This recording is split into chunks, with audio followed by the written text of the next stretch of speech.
ਕਿ ਅਮਰੀਕਾ ਦੇ ਸਿੱਧੇ ਹਿੱਤ ਇਹਦੇ ਨਾਲ ਕੋਈ ਪ੍ਰਭਾਵਿਤ ਨਹੀਂ ਸੀ ਹੁੰਦੇ ਜਾਂ ਇਜ਼ਰਾਈਲ ਦੇ ਲਈ ਤਾਂ ਉਹ ਉਹਨਾਂ ਦਾ ਗ੍ਰੇਟਰ ਇਜ਼ਰਾਈਲ ਜਾਂ ਆਪਣਾ ਡ੍ਰੀਮ ਹੋਏਗਾ, ਲੇਕਿਨ ਇਹ ਅਮਰੀਕਾ ਦੀ ਜੰਗ ਨਹੀਂ ਹੈ ਜਿਸ ਮੌਕੇ ਦੇ ਉੱਤੇ ਇਸ ਦੇ ਵਿੱਚ ਅਮਰੀਕਾ ਫਸਿਆ। Mister Joseph cantt director national Counter Terrorism Centre ਦੇ ਉਹਨਾਂ ਨੇ ਅੱਜ ਰਿਜ਼ਾਈਨ ਕੀਤਾ ਔਰ ਵਿਦਿਨ ਵੀ ਜਿਹੜੀਆਂ ਏਜੰਸੀਆਂ ਨੇ ਉਹਨਾਂ ਦਾ ਆਪਸ ਦੇ ਵਿੱਚ ਮਤਭੇਦ ਹੈ ਕਿ ਤੁਹਾਨੂੰ ਟ੍ਰੈਪ 'ਚ ਫਸਾਇਆ ਗਿਆ ਕਿ ਬਹੁਤ ਵੱਡਾ ਚੈਲੰਜ ਹੈ ਈਰਾਨ ਦਾ ਔਰ ਇਹ ਇੱਕਦਮ ਵਿਕਟਰੀ ਹੋਏਗੀ, ਹੁਣੇ ਹੀ ਇਹ 'ਤੇ ਅਟੈਕ ਕਰੋ। ਦਿਸ ਵਾਜ਼ ਏ ਲਾਈ। ਬਚਣਾ ਇਜ਼ਰਾਈਲ ਦਾ ਵੀ ਕੁਝ ਨਹੀਂ ਹੈ ਇਹ ਸਾਰੇ ਚੋਂ। ਜਿਸ ਕਿਸਮ ਦਾ ਜੋ ਕੁਝ ਅੰਦਰੋਂ ਖਬਰਾਂ ਆ ਰਹੀਆਂ ਨੇ, ਇਹ ਜੰਗ ਤਾਂ ਤਬਾਹੀ ਦਾ ਹੀ ਨਾਮ। ਇਸ ਬਦਲਦੀ ਦੁਨੀਆ ਵਿੱਚ ਤੁਸੀਂ ਪਿੱਛੇ ਨਾ ਰਹਿ ਜਾਓ। ਹਰ ਘਟਨਾ ਜੋ ਤੁਹਾਡੀ ਜ਼ਿੰਦਗੀ ਤੇ ਅਸਰ ਪਾ ਰਹੀ ਹੈ, ਅਸੀਂ ਉਸ ਬਾਰੇ ਦਵਾਂਗੇ ਤੁਹਾਨੂੰ ਸਟੀਕ ਤੇ ਸਹੀ ਜਾਣਕਾਰੀ। ਤੁਹਾਡਾ ਆਪਣਾ ਹੱਕ ਸੱਚ ਦੀ ਆਵਾਜ਼ TV84। TV84 ਦੇ ਨਾਲ ਜੁੜਨ ਲਈ ਆਪਣਾ ਫੋਨ ਚੁੱਕੋ ਤੇ ਐਪ ਸਟੋਰ ਵਿੱਚ ਜਾ ਕੇ ਡਾਊਨਲੋਡ ਕਰੋ TV84 ਦੀ ਨਵੀਂ ਐਪ। ਇਸ ਐਪ ਤੇ ਤੁਸੀਂ ਦੇਖ ਸਕਦੇ ਹੋ 24 ਘੰਟੇ TV84 ਦਾ ਲਾਈਵ ਚੈਨਲ ਅਤੇ ਨਾਲ ਹੀ ਪੰਜ ਪੰਜਾਬ ਅਤੇ ਦੁਨੀਆ ਭਰ ਦੀਆਂ ਅਹਿਮ ਖਬਰਾਂ। ਫਿਰ ਦੇਰ ਕਿਸ ਗੱਲ ਦੀ, ਹੁਣੇ ਡਾਊਨਲੋਡ ਕਰੋ TV84 ਦੀ ਨਵੀਂ ਐਪ।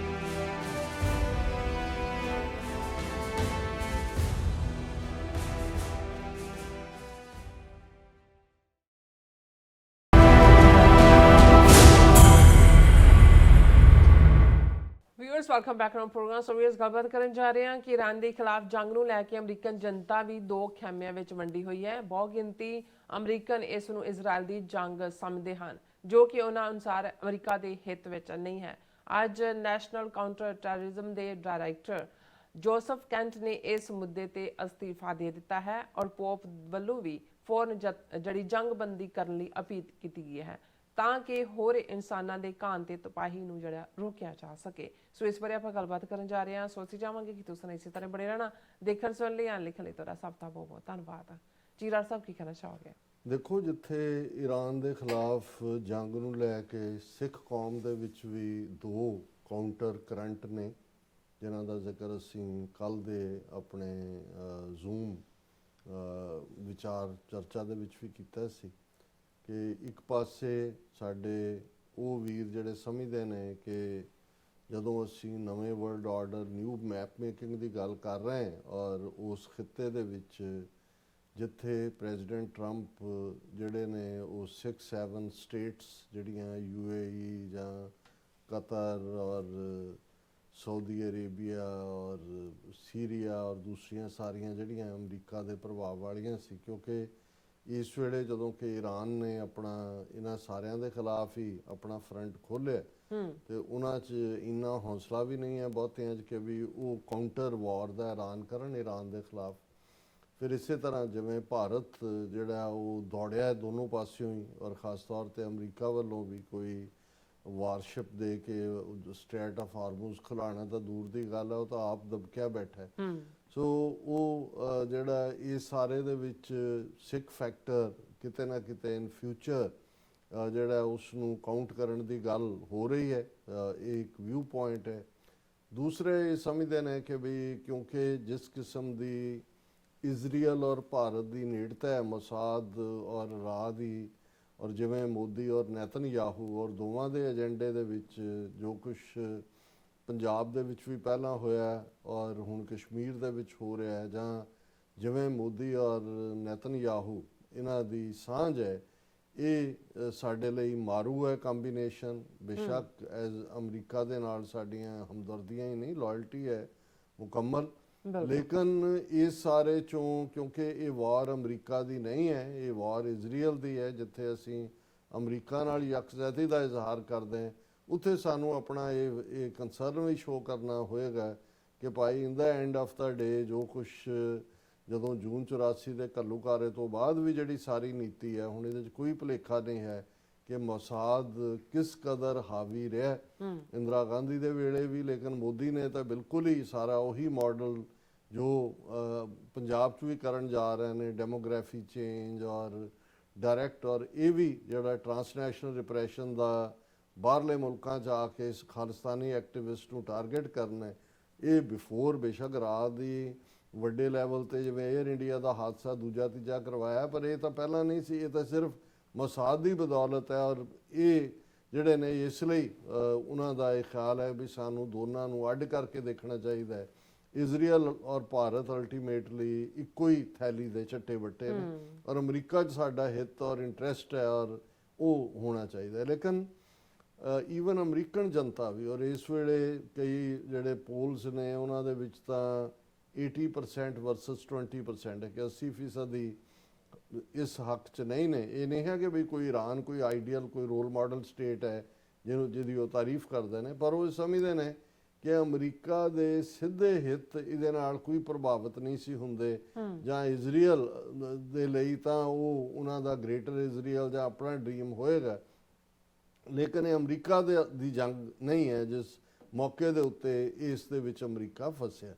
ਔਰ ਇਸ ਦੇ ਵਿੱਚ ਹੀ ਜਿਵੇਂ ਅਸੀਂ ਕਿਹਾ ਵੀ ਜਿਹੜਾ ਮੇਕ ਅਮਰੀਕਾ ਗ੍ਰੇਟ ਅਗੇਨ ਦੀ ਲੌਬੀ, ਜਿਹਨਾਂ 'ਚ ਜਿਹੜਾ ਹੁਣ ਟੱਕਰ ਕਾਰਲਸਨ ਵਰਗਾ ਜਿਹੜਾ ਰਾਈਟ ਹੈਂਡ ਮੈਨ ਰਿਪਬਲਿਕਨ ਕਨਵੈਨਸ਼ਨ ਵੇਲੇ ਮੇਨ ਸਪੀਕਰ ਔਰ ਪ੍ਰੈਜ਼ੀਡੈਂਟ ਟਰੰਪ ਦਾ ਸਭ ਤੋਂ ਵੱਡਾ ਜਿਹੜਾ ਐਡਵੋਕੇਟ, ਉਹ ਜਿਸ ਅੰਦਾਜ਼ ਦੇ ਵਿੱਚ ਆਪੋਜ਼ਿਟ ਜਿਹੜਾ ਉਹ ਭੁਗਤ ਰਹੇ ਨੇ ਔਰ ਵਿਦਨ ਵੀ ਚੱਲ ਰਿਹਾ, ਔਰ ਅੱਜ ਜਿਹੜਾ ਇੱਕ ਵੱਡਾ ਸੈਟਬੈਕ ਵੀ ਮੈਂ ਸਮਝਦਾ, ਔਰ ਇਹ ਇਸ ਹੱਦ ਤੱਕ ਇਹ ਸ਼ੋਅ ਕਰਦਾ ਵੀ ਈਵਨ ਅਮਰੀਕਨ ਇੰਟੈਲੀਜੈਂਸ ਏਜੰਸੀਆਂ ਵੀ ਜਿਹੜੀਆਂ ਨੇ ਉਹਨਾਂ ਦਾ ਵੀ ਆਪਸੀ ਹਾਲਾਂ ਜਿਹੜਾ 16-17 ਇਹਨਾਂ ਦੀਆਂ ਏਜੰਸੀਜ਼ ਨੇ, ਉਹਨਾਂ ਨੂੰ ਤੁਲਸੀ ਗੈਬਰਟ ਹੈਡ ਕਰਦੀ ਹੈ, ਔਰ ਉਸ ਦੀ ਸਟੇਟਮੈਂਟ ਵੀ ਜਿਹੜੀ ਆ ਉਹ ਸਪੋਰਟਿਵ ਹੈ of the whole thing, president Trump ਦੇ ਉੱਤੇ ਭਰੋਸੇ ਦਾ ਪ੍ਰਗਟਾਵਾ। ਇਸੇ ਤਰ੍ਹਾਂ ਮਿਸਟਰ ਵੈਂਸ ਜਿਨ੍ਹਾਂ ਨੇ ਭਾਵੇਂ ਆਈਡੀਓਲੋਜੀਕਲੀ ਜਦੋਂ ਵਾਰ ਰੂਮ ਦੇ ਵਿੱਚ ਡਿਸਕਸ਼ਨ ਹੋਈ ਉਹਨਾਂ ਨੇ ਡਾਈਸੈਂਟਿੰਗ ਨੋਟ ਦਿੱਤਾ ਸੀ ਵੀ ਇਹ ਸਾਡੀ ਜੰਗ ਨਹੀਂ ਹੈ, ਪਰ ਅੱਜ ਉਹਨਾਂ ਨੇ ਵੀ Vance says he trust Trump on war with Iran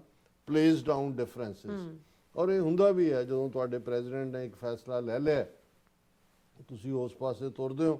ਪਰ ਇਹ ਜਿਹੜੇ mister Joseph cantt director national Counter Terrorism Centre ਦੇ, ਉਹਨਾਂ ਨੇ ਅੱਜ ਰਿਜ਼ਾਈਨ ਕੀਤਾ, ਔਰ ਜਿਹੜਾ ਉਹਨਾਂ ਦਾ ਰੈਜ਼ਿਗਨੇਸ਼ਨ ਦਾ ਲੈਟਰ ਹੈ ਜਿਹਨੂੰ ਪਬਲਿਕ ਵੀ ਕੀਤਾ ਗਿਆ, ਔਰ ਦੂਸਰਾ ਉਸ ਤੋਂ ਅਸੀਂ ਅੰਦਾਜ਼ਾ ਲਾ ਸਕਦੇ ਹਾਂ ਕਿ ਵੀ ਕਿਸ ਲੈਵਲ ਦੇ ਉੱਤੇ ਜਿਹੜਾ ਹੈ ਵਿਦਨ ਵੀ ਜਿਹੜੀਆਂ ਏਜੰਸੀਆਂ ਨੇ ਉਹਨਾਂ ਦਾ ਆਪਸ ਦੇ ਵਿੱਚ ਮਤਭੇਦ ਹੈ। ਜਿਵੇਂ ਪੋਪ ਦਾ ਹਵਾਲੇ ਨਾਲ ਤੁਸੀਂ ਗੱਲ ਕੀਤੀ, ਪੋਪ ਲਿਓ ਨੇ ਇਹਨੂੰ ਐਟਰੋਸ਼ੀਅਸ ਵਾਇਲੈਂਸ ਕਿਹਾ ਈਰਾਨ ਵਾਰ ਨੂੰ, ਔਰ ਸੀਜ਼ ਫਾਇਰ ਦੀ ਗੱਲ ਕੀਤੀ ਹੈ। ਔਰ ਅਸੀਂ ਸਮਝਦੇ ਹਾਂ ਹੁਣ ਜੇ ਪੋਪ ਦੀ ਗੱਲ ਕਰੀਏ ਤੇ ਪੋਪ ਲਗਭਗ ਦੁਨੀਆ ਦੇ 1 ਬਿਲੀਅਨ ਤੋਂ ਜ਼ਿਆਦਾ ਕੈਥੋਲਿਕਸ ਨੂੰ ਰਿਪਰੈਜ਼ੈਂਟ ਕਰਦਾ ਹੈ, ਅਮਰੀਕਾ ਦੀ ਪੋਪੂਲੇਸ਼ਨ ਦਾ ਵੀ ਇੱਕ ਸਾਈਜ਼ੇਬਲ ਹਿੱਸਾ ਹੈ।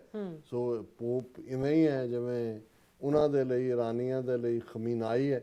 ਸੋ ਇਸ ਤੋਂ ਵੀ ਜ਼ਾਹਰ ਹੁੰਦਾ ਵੀ ਧਾਰਮਿਕ ਲੈਵਲ ਦੇ ਉੱਤੇ ਇੱਕ ਪਾਸੇ ਜਿਹੜਾ ਬਾਈਬਲ ਬੈਲਟ ਦੇ ਇੱਕ ਬਲਾਕ ਹੈ ਜਿਹੜਾ ਗ੍ਰੇਟਰ ਇਜ਼ਰਾਈਲ ਬਣਾਉਣ ਨੂੰ ਬਿਬਲੀਕਲ ਪ੍ਰੋਫੈਸੀ ਦੇ ਨਾਲ ਜੋੜ ਕੇ ਸਪੋਰਟ ਕਰਦਾ ਕਿ ਬਈ ਤਬਾਹੀ ਹੋ ਲੈਣ ਦਿਓ ਕਿਉਂਕਿ ਇਹ ਬਾਈਬਲ 'ਚ ਲਿਖਿਆ ਹੋਇਆ ਹੈ, ਪਰ ਦੂਸਰੇ ਪਾਸੇ ਉਸੇ ਹੀ ਕ੍ਰਿਸਚੀਅਨਿਟੀ ਦੇ ਝੰਡਾ ਬਰਦਾਰ 1 ਬਿਲੀਅਨ ਤੋਂ ਜ਼ਿਆਦਾ ਲੋਕਾਂ ਦਾ ਜਿਹੜਾ ਰਿਪਰੈਜ਼ੈਂਟੇਟਿਵ ਪੋਪ ਹੈ ਉਹ ਇਸ ਨੂੰ ਡਿਕਰਾਈ ਕਰ ਰਿਹਾ। ਔਰ ਇਹ ਜਿਹੜਾ ਜੋਸਫ ਕੈਂਟ ਨੇ ਨੈਸ਼ਨਲ ਕਾਊਂਟਰ ਟੈਰਰਿਜ਼ਮ ਸੈਂਟਰ ਦੇ ਡਾਇਰੈਕਟਰ ਆਪਣੀ ਪ੍ਰੈਜ਼ੀਡੈਂਟ ਟਰੰਪ ਨੂੰ ਐਡਰੈਸ ਕੀਤਾ, ਉਹਨਾਂ ਨੇ ਕਿਹਾ after much reflection I have decided to resign from my position as director of National Counter Terrorism Centre effective today. ਅੱਜ ਮੈਂ ਇਸ ਨੂੰ ਰਿਜ਼ਾਈਨ ਕਰ ਰਿਹਾ। I cannot in good conscience support the ongoing war in Iran. Iran posed no imminent threat to our nation, and it is clear that we started this war due to pressure from Israel and its powerful American lobby. ਜਿਹੜੀ ਗੱਲ ਅਸੀਂ ਲਗਾਤਾਰਤਾ ਨਾਲ ਕਹਿ ਰਹੇ ਹਾਂ ਇਹ ਉਹਨਾਂ ਦੇ ਕਾਊਂਟਰ ਟੈਰਰਿਜ਼ਮ ਹੈਡ ਜਿਹੜੇ ਨੇ ਉਹ ਰਿਜ਼ਾਈਨ ਕਰਨ ਲੱਗੇ ਕਹਿ ਰਹੇ ਨੇ। I support the values and foreign policies that you campaigned on in 2016, 2020, 2024, which you enacted in your first term. Until June of 2025, you understood that the wars in the Middle East were a trap that robbed America of the precious lives of our patriots and depleted the wealth and prosperity of our nation. ਹੁਣ ਇਹ ਕੋਈ ਛੋਟਾ ਮੋਟਾ ਬੰਦਾ ਨਹੀਂ ਹੈ mister cantt, ਇਹਨਾਂ ਦੀ ਆਪਣੀ ਵਾਈਫ ਵੀ ਮਾਰੀ ਗਈ ਸੀ ਇਸ ਸਾਰੇ ਦੇ ਵਿੱਚ, ਔਰ ਉਹਦਾ ਜ਼ਿਕਰ ਵੀ ਉਹਨਾਂ ਨੇ ਕੀਤਾ ਕਿ ਵੀ ਉਹਨਾਂ ਨੇ ਕਿਹਾ ਵੀ ਤੁਹਾਡੀਆਂ ਨੀਤੀਆਂ ਇਹਨਾਂ ਵਰਿਆਂ ਦੇ ਵਿੱਚ ਬਿਲਕੁਲ ਕਲੀਅਰ ਸੀ, ਔਰ ਪਿਛਲੇ ਤੁਸੀਂ ਜਿਹੜਾ ਜੂਨ ਤੋਂ ਜਿਹੜਾ ਉਹ ਬਦਲਣੇ ਸ਼ੁਰੂ ਹੋਏ ਜੂਨ 2025 ਜਿਹੜੀ 12 ਡੇ ਵਾਰ ਉਹ ਵੀ ਨੈਤਨਯਾਹੂ ਖਿੱਚ ਕੇ ਲੈ ਕੇ ਗਿਆ ਹੈ ਟਰੰਪ ਨੂੰ, ਔਰ ਲੇਕਿਨ ਰੋਕ ਦਿੱਤੀ ਟਰੰਪ ਨੇ। 12 ਦਿਨਾਂ ਬਾਅਦ ਉਹਨਾਂ ਨੇ ਵਾਹਵਾਂ ਸ਼ੁਰੂ ਕਰਤੀ ਇਜ਼ਰਾਈਲ ਨੇ, ਉਹਨਾਂ B-2 ਦੂਜੇ ਤੀਜੇ ਗਏ ਬੰਬਰ, ਔਰ ਉਹਨਾਂ ਨੇ ਜਿਹੜਾ ਫਾਈਨਲੀ ਟਰੰਪ ਨੂੰ ਇਨ ਯੋਰ ਫਸਟ ਐਡਮਿਨਿਸਟ੍ਰੇਸ਼ਨ ਉਹਨਾਂ ਨੇ ਇਹ ਕਿਹਾ ਕਿ ਵੀ in the first administration you understood better than any modern president how to decisively apply military power without getting us drawn into never-ending wars. You demonstrated this by killing Qasem Soleimani and by defeating ISIS. ਕਿ ਵੀ ਪਿਛਲੀ term ਵੇਲੇ ਹੁਣੇ ਕਾਸਮ ਸੁਲੇਮਾਨੀ ਬਹੁਤ ਵੱਡਾ ਜਰਨੈਲ ਸੀ Iran ਦਾ, ਜਿਹਨੂੰ middle East ਦੇ ਵਿੱਚ ਠੋਕਿਆ ਸੀ ਉਹਨਾਂ ਨੇ ਔਰ ਅਮਰੀਕਾ ਨੇ, ਔਰ ਆਈਸਿਸ ਦਾ ਵੀ ਆਲਮੋਸਟ ਭੋਗ ਪਾਤਾ ਸੀ ਕਿ ਵੀ ਬਿਨਾਂ ਜਿਹੜਾ ਉਹ ਉਲਝਿਆ ਜੰਗ ਦੇ ਵਿੱਚ ਇਹ ਤੁਹਾਡੀਆਂ achievement C. Early in this administration high ranking Israeli officials and influential members of the American media deployed in misinformation campaign that wholly undermined your America First platform and sowed pro-war sentiment to encourage a war with Iran. ਕਿ ਕਿਵੇਂ Israel ਨੇ ਉਹ ਸਾਰੀ ਖੇਡ ਖੇਡੀ ਇੱਥੇ influence, ਔਰ ਤੁਹਾਨੂੰ ਵੀ influence ਕੀਤਾ ਹੈ ਔਰ ਇਹ ਈਰਾਨ ਵਾਰ ਦੇ ਵਿੱਚ ਝੋਕਿਆ। This echo chamber was used to deceive you in believing that Iran posed an imminent threat to the United States and that should you strike now there was a clear path to a swift victory. ਕਿ ਤੁਹਾਨੂੰ trap 'ਚ ਫਸਾਇਆ ਗਿਆ ਕਿ ਬਹੁਤ ਵੱਡਾ challenge ਹੈ Iran ਦਾ ਔਰ ਇਹ ਇੱਕਦਮ ਵਿਕਟਰੀ ਹੋਏਗੀ, ਹੁਣੇ ਹੀ ਇਹ 'ਤੇ ਅਟੈਕ ਕਰੋ। This was a lie and is the same tactic that Israelis used to draw us into disastrous Iraq war that cost our nation the lives of thousands of our best men and women. We cannot make this mistake again. ਕਿ ਇਹ ਇਵੇਂ ਹੀ ਹੈ ਜਿਵੇਂ 2003 ਦੇ ਵਿੱਚ Iraq ਵਾਰ ਦੇ ਵਿੱਚ ਸਾਨੂੰ ਇਜ਼ਰਾਈਲ ਨੇ ਝੋਕਿਆ ਸੀ। ਔਰ ਮੈਂ ਕੁਦਰਤੀ ਪ੍ਰੈਜ਼ੀਡੈਂਟ ਟਰੰਪ ਦੀ ਇੱਕ ਕਲਿੱਪ ਉਸ ਪੀਰੀਅਡ ਦੀ ਕਿਸੇ ਮੇਨ ਸਟ੍ਰੀਮ ਮੀਡੀਆ ਤੇ ਦਿਖਾਈ ਜਾ ਰਹੀ ਸੀ, ਜਿਹਦੇ 'ਚ ਪ੍ਰੈਜ਼ੀਡੈਂਟ ਟਰੰਪ ਨੇ ਕਿਹਾ ਸੀ, ਕਿਉਂਕਿ ਉਦੋਂ ਜੂਨੀਅਰ ਬੁਸ਼ ਸੀ ਜਿਹੜਾ 2001 'ਚ 9/11 ਹੋਇਆ 2003 'ਚ, ਔਰ ਪ੍ਰੈਜ਼ੀਡੈਂਟ ਟਰੰਪ ਕਹਿ ਰਹੇ ਨੇ ਕਿ ਵੀ ਇਹ ਕਲਿੰਟਨ ਨੂੰ ਔਰ ਦੂਜੀ ਜਿਹੜੀ ਇੰਪੀਚਮੈਂਟ ਹੈ ਉਹ ਤਾਂ ਏਡੀ ਗੱਲ ਨਹੀਂ ਸੀ ਜਿਹਦੇ 'ਤੇ ਕੀਤੀ। ਇੰਪੀਚ ਇਹਨੂੰ ਜੂਨੀਅਰ ਬੁਸ਼ ਨੂੰ ਕੀਤਾ ਜਾਣਾ ਚਾਹੀਦਾ ਹੈ ਕਿਉਂਕਿ ਇਹਨੇ ਇਰਾਕ ਵਾਰ ਮਿੱਥੀ ਹੈ ਝੂਠ ਦੇ ਉੱਤੇ ਮਬਨੀ ਕਿ ਜੀ ਵੈਪਨਸ ਆਫ ਮਾਸ ਡਿਸਟਰਕਸ਼ਨ ਨੇ, ਇਹਨਾਂ ਕੋਲ ਕੁਛ ਨਹੀਂ। ਸੋ ਜਿਹੜਾ ਪ੍ਰੈਜ਼ੀਡੈਂਟ ਟਰੰਪ, ਕਿਉਂਕਿ ਉਹ ਤਾਂ ਪੀਸ ਟਾਈਮ ਪ੍ਰੈਜ਼ੀਡੈਂਟ ਆਪਣੇ ਆਪ ਨੂੰ, ਉਹ ਤਾਂ ਸ਼ਿਕਵਾ ਉਹਨਾਂ ਨੂੰ ਕਿ ਮੈਂ 10 ਜੰਗਾਂ ਰੁਕਵਾਈਆਂ ਨੇ ਔਰ ਮੈਨੂੰ ਨੋਬਲ ਪੀਸ ਪ੍ਰਾਈਜ਼ ਨਹੀਂ ਦਿੱਤਾ, ਵੀ ਉਹ ਕਿੱਥੇ ਜਾ ਕੇ ਖੁਦ ਵਾਰ ਦੇ ਵਿੱਚ ਫਸ ਗਏ ਔਰ ਉਹ ਤਾਂ ਜੂਨੀਅਰ ਬੁਸ਼ ਦੀ ਜਿਹੜੀ ਇੰਪੀਚਮੈਂਟ ਮੰਗਦੇ ਸੀ। ਹੁਣ ਇਹ ਸਾਰੇ ਦੇ ਉੱਤੇ ਉਹਨਾਂ ਨੇ ਕਿਹਾ ਕਿ ਵੀ ਅਸੀਂ ਦੁਬਾਰਾ ਇਹ ਗਲਤੀ ਐਜ਼ ਏ ਵੈਟਰਨ